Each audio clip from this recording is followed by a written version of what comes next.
Mesdames, Mesdemoiselles, Messieurs, chers amis, chers frères, chères sœurs, bien-aimés en notre Seigneur Jésus-Christ de Nazareth, recevez mes sincères salutations dans l'amour de notre Père qui est dans les cieux, lui qui a créé toutes choses. Je suis très heureuse et très honorée de me retrouver avec vous aujourd'hui encore pour une séance d'enseignement et d'éveil spirituel. Je ne suis pas seule. Permettez-moi de vous présenter les élus de Dieu qui sont avec moi. Vous avez à ma gauche le frère Jaurès. Bonjour frère Jaurès, tu vas bien j'espère? Bonjour Sarah, je vais bien merci. C'est toujours un réel plaisir de partager ces instants de bonheur spirituel. Parler de la parole de Dieu, mais tu le sais, c'est boire l'eau du puits de la sagesse. Merci de m'avoir convié à cet échange. Je t'en prie mon frère, c'est toujours un plaisir.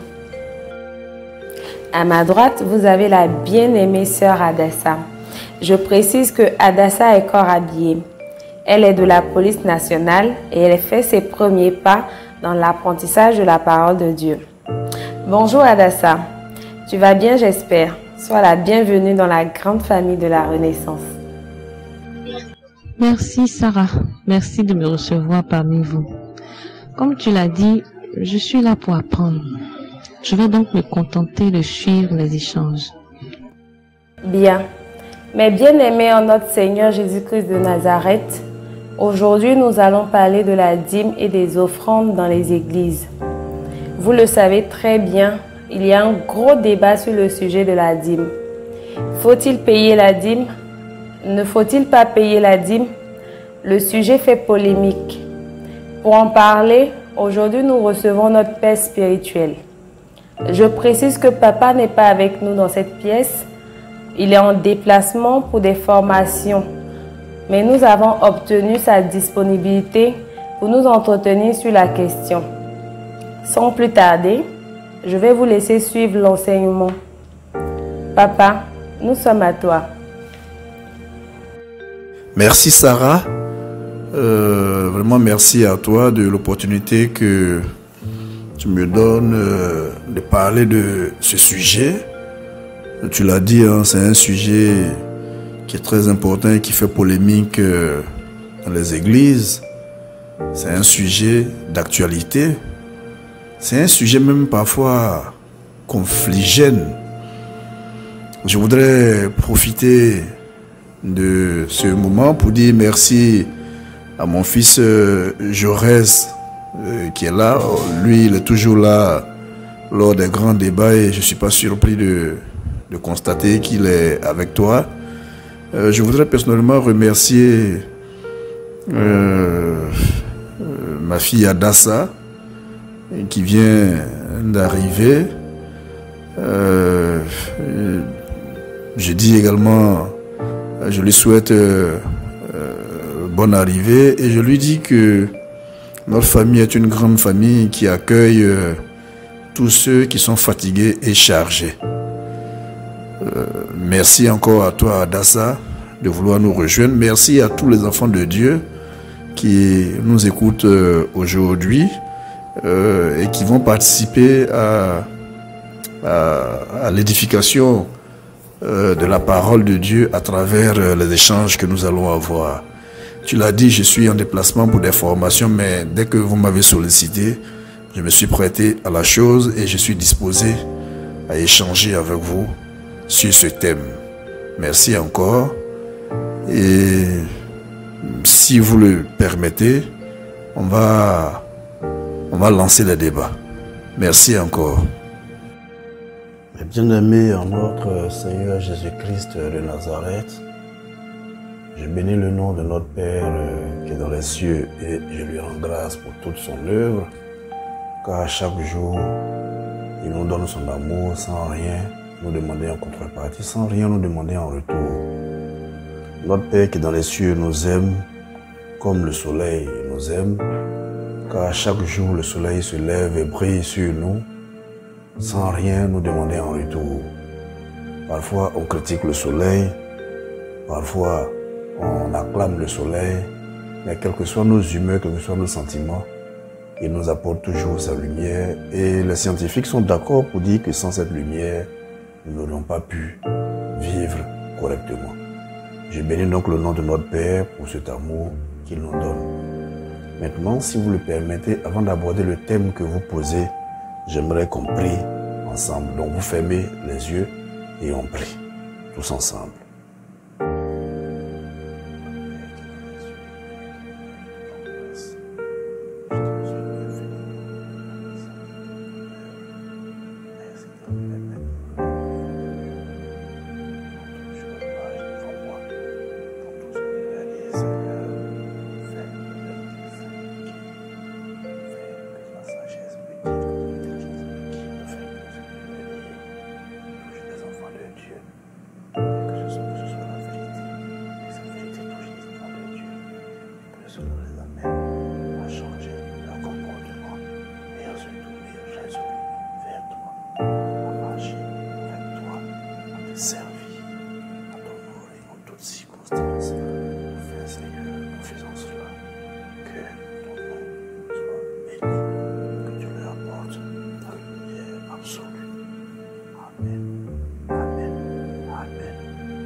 Voilà. Mes très chers enfants, mes bien-aimés en notre Seigneur Jésus-Christ de Nazareth, aujourd'hui la question que vous me posez me permet d'aborder un thème qui est très essentiel dans les églises, dans la conduite de la parole de Dieu. Le thème donc est la dîme ou les offrandes. La question c'est le paiement de la dîme ou le paiement des offrandes. Vous le savez, depuis toujours, cette question a divisé les églises, a créé même des docteurs, des doctrines. Il y a des gens qui sont persuadés que la dîme ne doit pas être payée. Il y a des gens qui sont persuadés que la dîme doit être payée. Les uns disent que quand le pasteur réclame la dîme, c'est une forme de mendicité. Les autres estiment que sans la dîme, le pasteur ne peut pas conduire l'œuvre de Dieu. Les uns estiment que l'employeur du pasteur c'est Dieu, donc il faut que Dieu s'arrange pour payer son employé qui est le pasteur et que le salaire du pasteur ne doit pas être payé par les fidèles. Il y en a qui disent oui, tout ça c'est bien, mais le fait est que le pasteur, s'il veut être efficace, il doit se consacrer exclusivement à l'œuvre de Dieu. Parce que imaginez un pasteur qui doit se lever tous les matins pour aller au travail, aller au bureau, faire des travaux, il n'a pas le temps matériel nécessaire pour se consacrer aux enfants de Dieu. Donc le temps qu'il leur accorde, c'est le temps que son boulot lui accorde. Or, si on arrivait à une situation où le pasteur se consacre exclusivement à l'œuvre de Dieu, il pourrait être plus efficace. Tout ça, ce sont des théories. Tout ça, ce sont des théories. Où se trouve la vérité? Aujourd'hui, c'est de cela que nous allons parler. La question donc, c'est faut-il payer la dîme? Si oui, comment payer la dîme? Alors déjà, il faut savoir que la dîme ou l'offrande est le fait pour une personne, surtout la dîme, de donner le 10e de ses revenus généralement mensuels. À l'époque, ça se faisait de façon annuelle, puisque à l'époque des pères de la Bible, on ne comptait pas l'activité selon le mois, mais on comptait l'activité selon l'année. Et que la dîme était payée au moment de récolte. Mais aujourd'hui, nous sommes dans une ère nouvelle où l'activité des enfants de Dieu se fait de façon mensuelle. Et donc, généralement, les gens estiment que la dîme doit être payée à la fin de chaque activité mensuelle. En regard, si vous voulez, en corrélation étroite avec ce que le fidèle a gagné dans ce mois-là. Donc de telle sorte que la dîme qui au départ était annuelle, aujourd'hui de plus en plus est mensuelle. Alors déjà il faut savoir que quand vous donnez, ça vous permet de vivre. Quand vous donnez là, ça vous permet de vivre. Parce que il ne faut pas qu'on se trompe, hein. Quel est le but véritable du don qu'on fait? Pourquoi on va donner? Mais bien aimé en notre Seigneur Jésus-Christ de Nazareth, vous devez savoir que quand vous donnez, vous êtes béni parce que le don en lui-même devient une bénédiction. Vous donnez pour être béni. Et déjà, ne nous y trompons pas. Déjà, en tant que croyants qui confessons le nom de notre Seigneur Jésus-Christ de Nazareth, nos dîmes et nos offrandes nous aident à faire avancer l'œuvre de Dieu.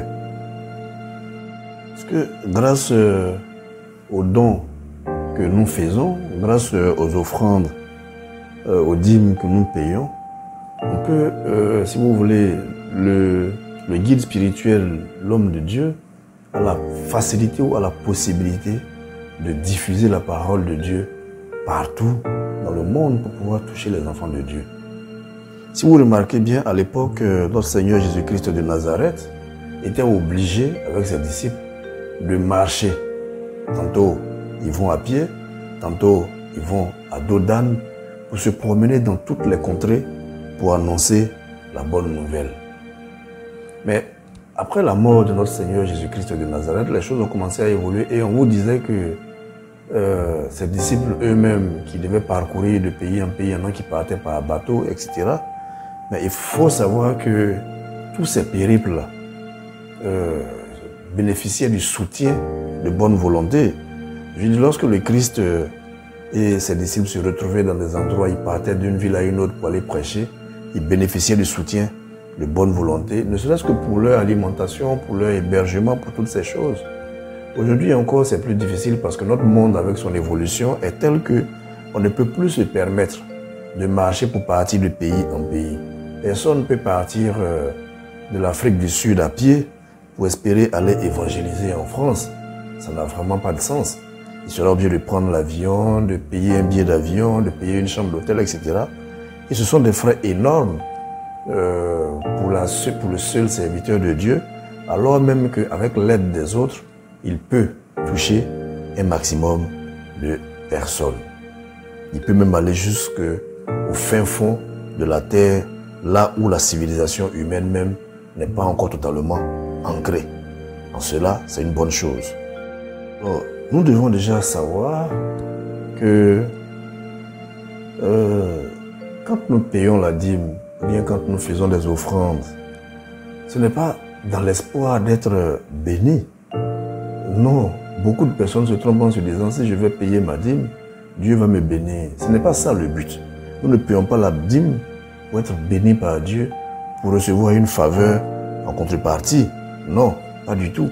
Parce que le fait déjà de croire en notre Seigneur Jésus-Christ de Nazareth et de proclamer son nom avec sincérité, nous sommes déjà bénis. Donc je répète que ce n'est pas la dîme qui nous donne la bénédiction. Beaucoup de pasteurs disent à leurs fidèles, bien-aimé, si tu ne viens pas payer ta dîme, Dieu va se fâcher contre toi. Dieu ne va plus t'aimer. Dieu ne va plus exaucer tes prières. Mais c'est faux. Dieu n'attend pas que vous payiez la dîme pour exaucer vos prières. Dieu n'attend pas que vous payiez la dîme pour que lui et ses anges continuent à vivre. Leur rôle, c'est de nous aimer. Et ils nous aiment sans attendre une contrepartie quelconque. Donc, que vous payiez votre dîme ou que vous ne payez pas votre dîme, ce n'est pas une condition pour que Dieu vous aime. Pas du tout. Enlevez-vous cela déjà de la tête. Parce que quand les pasteurs disent la chose comme ça, c'est un peu comme si payer la dîme ou faire une offrande est une transaction commerciale qu'on fait avec Dieu, avec pour seul but de recevoir quelque chose en retour. Mais nous ne transigeons pas avec Dieu, nous ne négocions pas avec Dieu.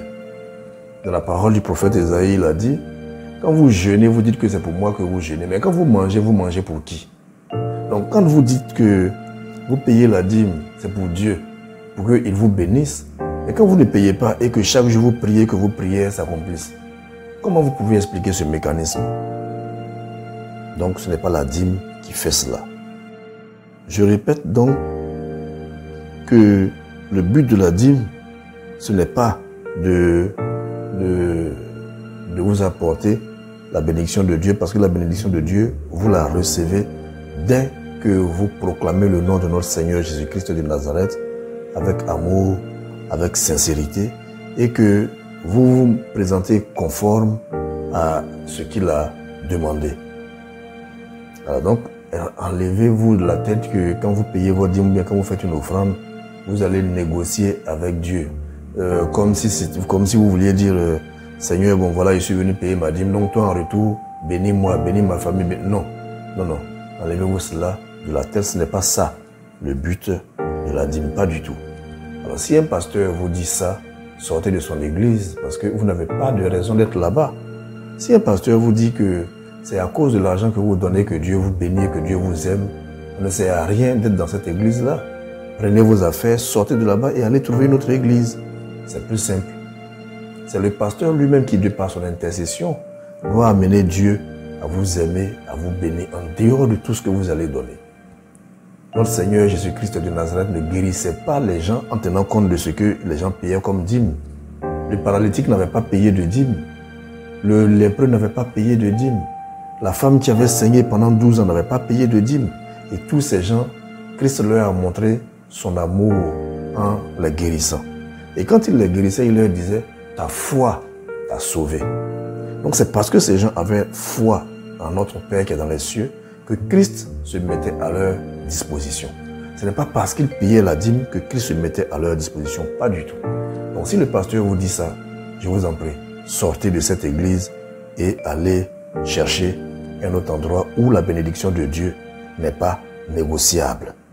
Donc les uns et les autres doivent savoir que payer la dîme ou bien faire une offrande est un acte d'amour sans faille qu'on porte aux enfants de Dieu, qu'on porte à la maison de Dieu, qu'on porte à l'entretien de l'œuvre de Dieu.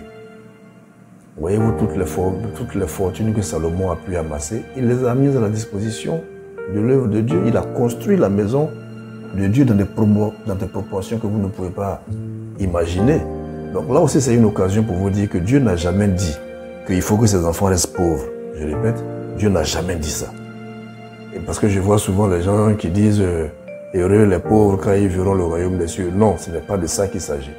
Heureux les pauvres d'esprit ou en esprit quand ils verront le royaume des cieux veut dire que si vous n'avez pas beaucoup d'esprit impur en vous, que vous avez le seul esprit de Dieu en vous, vous êtes pauvre en esprit, alors vous verrez la gloire de Dieu.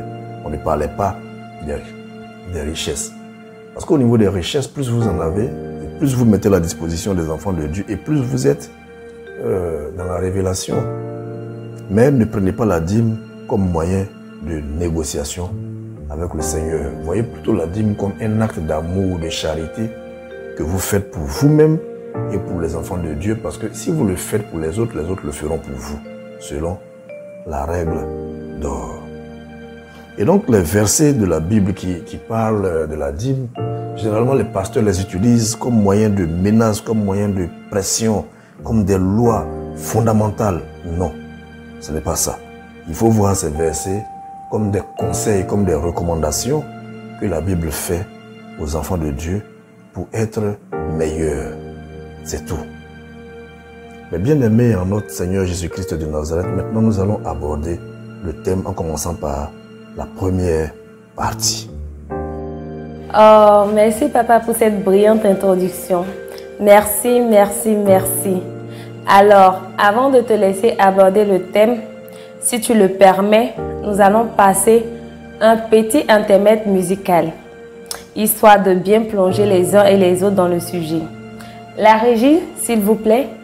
Alléluia, alléluia, je parlerai de ta bonté, de ta fidélité, je dirai tout,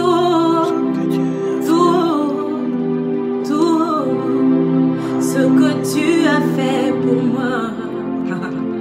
Je proclamerai la gloire de ton nom. Alléluia. Je parlerai de ta bonté, de ta fidélité. Je dirai tout, ce que tu as fait pour moi.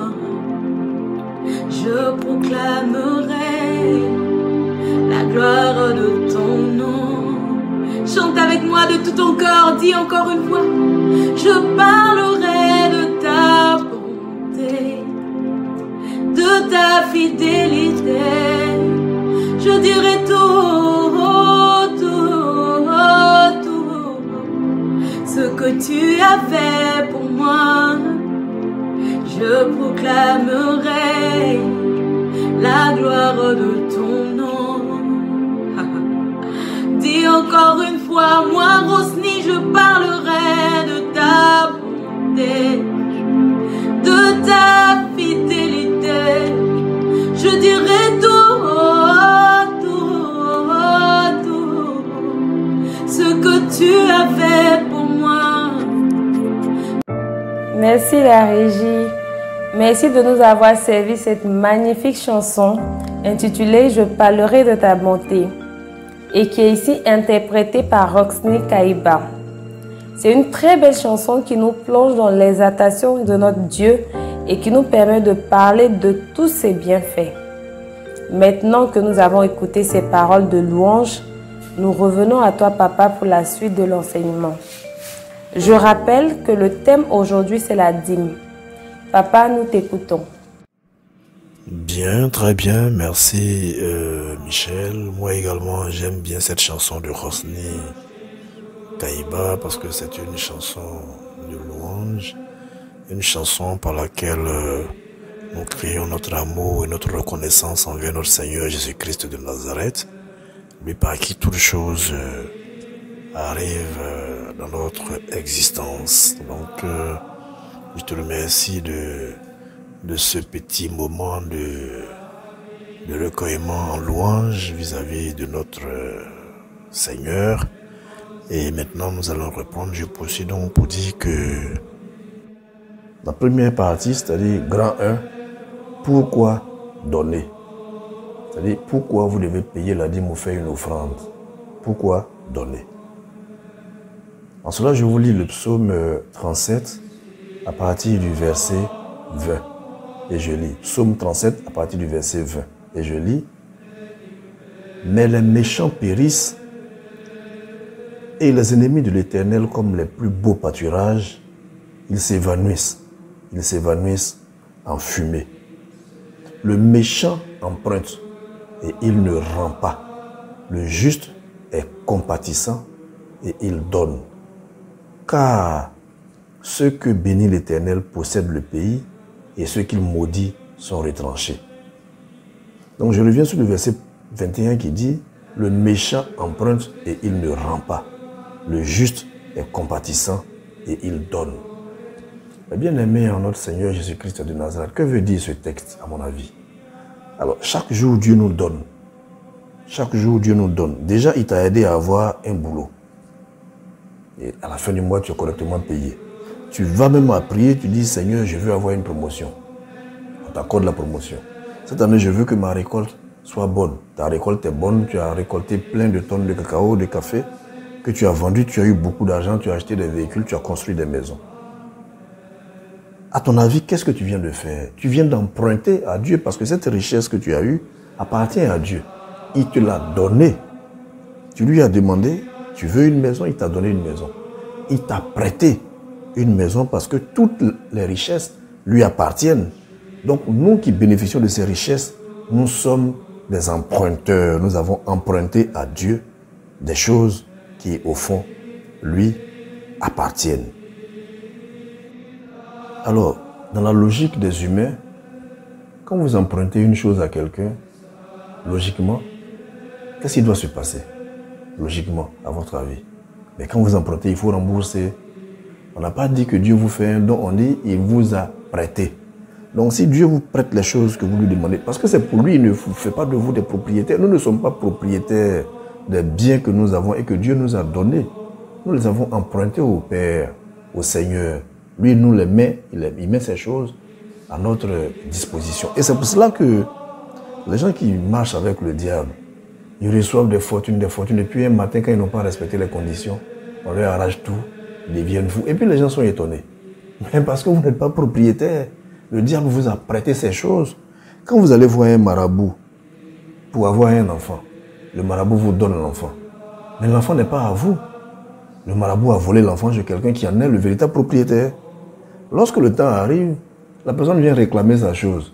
Tu dis non, je ne donne pas.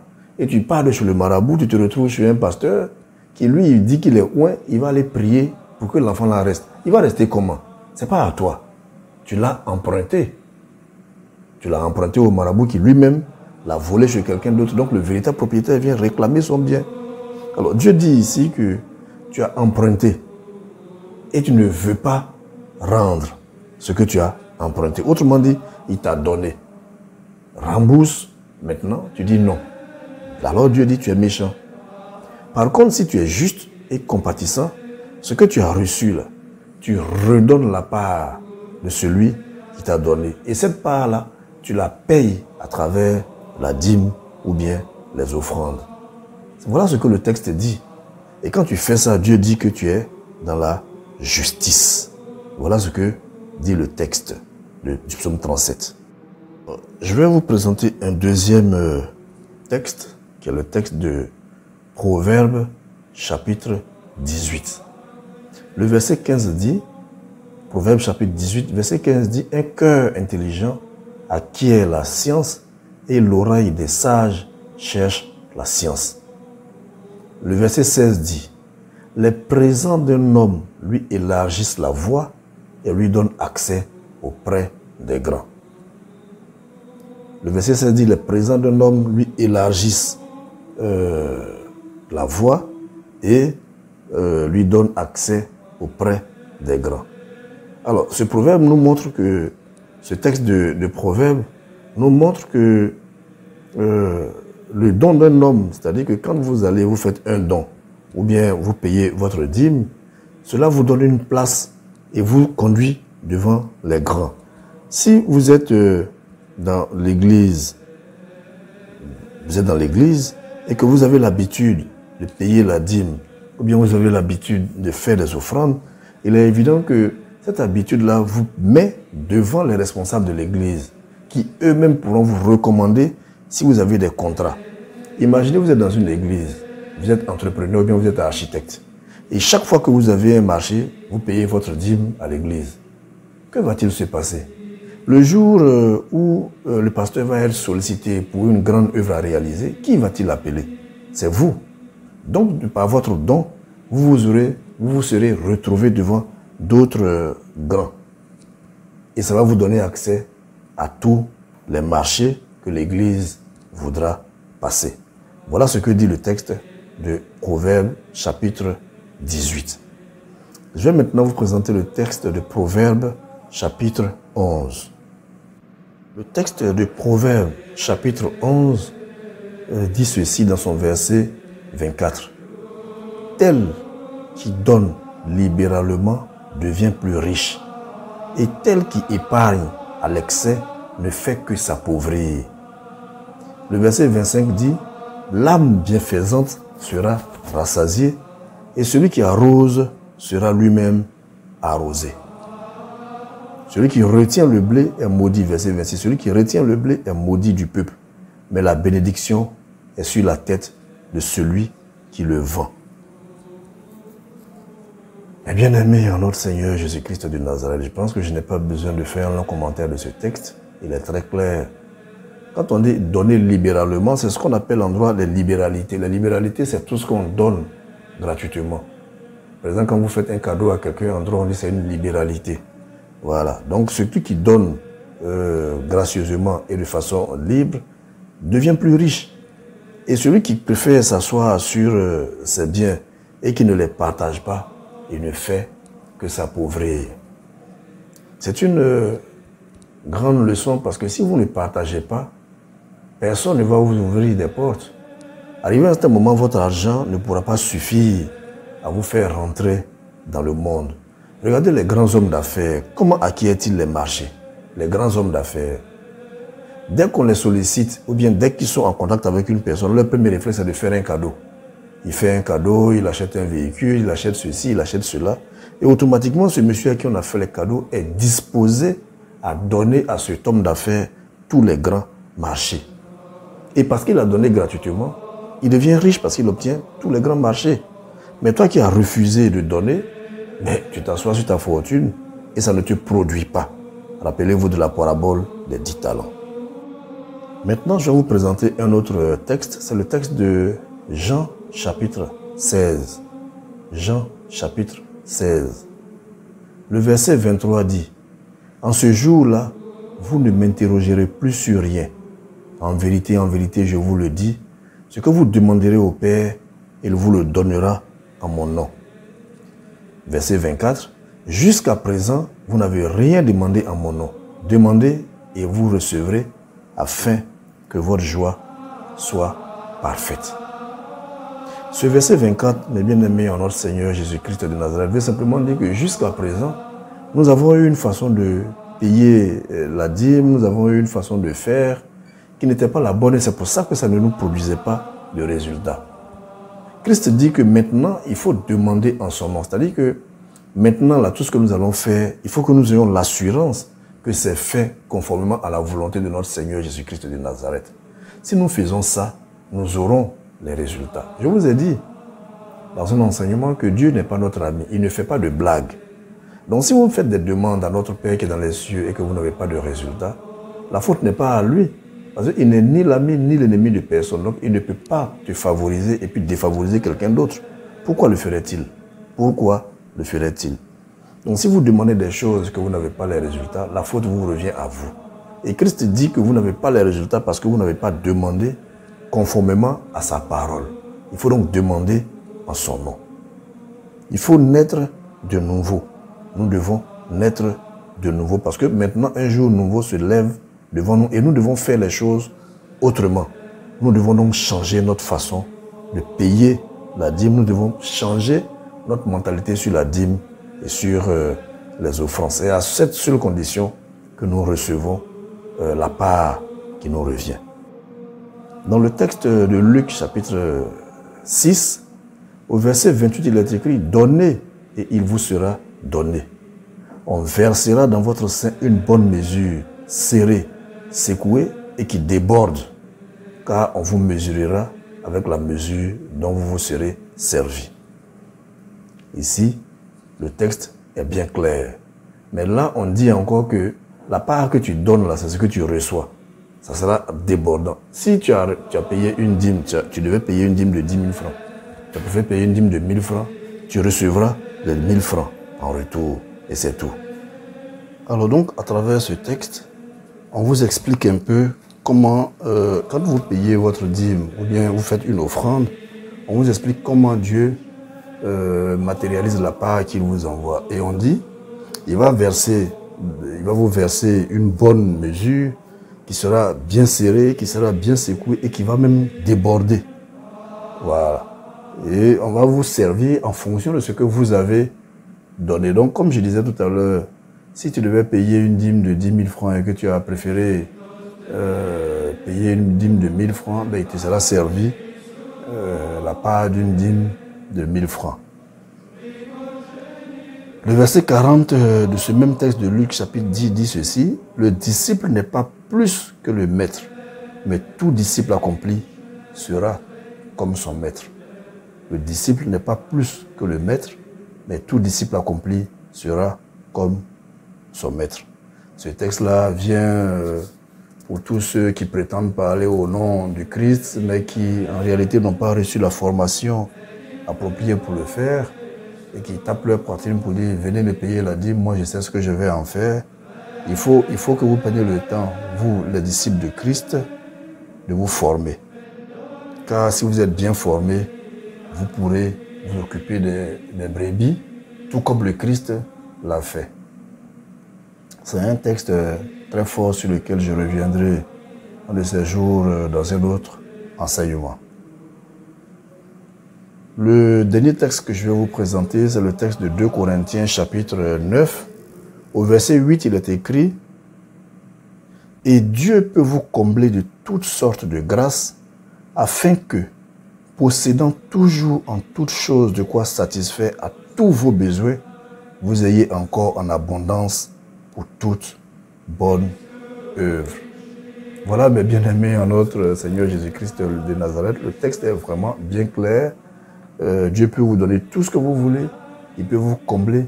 Vous en aurez tellement que vous pourrez même mettre une partie de ce qu'il va vous donner à la disposition des enfants de Dieu pour faire son œuvre. Vous en aurez en abondance. Et donc, l'idée selon laquelle celui qui croit en Dieu doit être pauvre, non, c'est faux.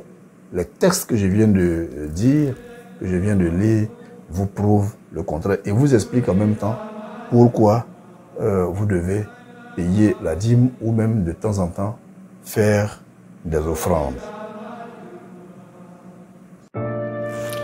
Merci papa pour tout ce que tu viens de nous enseigner. Je suis très édifiée et sincèrement, je suis vraiment contente de suivre cet enseignement. Alors, avant de poursuivre, je vais me tourner vers mes invités pour prendre leur impression. Alors, mon frère Jaurès, dis-moi, est-ce que tu payes parfois la dîme? Est-ce que tu fais des offrandes? Et si oui, quand tu le fais, quelles sont tes impressions? Quels sont les sentiments qui t'animent? Ben oui, ma très chère Sarah. Cela m'arrive parfois. Je dirais même souvent. Je paie la dîme, je fais des offrandes quand je peux. Mais franchement, les dispositions à prendre pour le faire, ça je ne sais pas trop. Mais je pense que ce soir, avec le sujet que papa est en train de développer, j'en apprendrai un peu plus. Parce que en fait, je payais la dîme pas forcément parce que je voulais le faire, mais parce que quelque part, je n'avais pas vraiment le choix.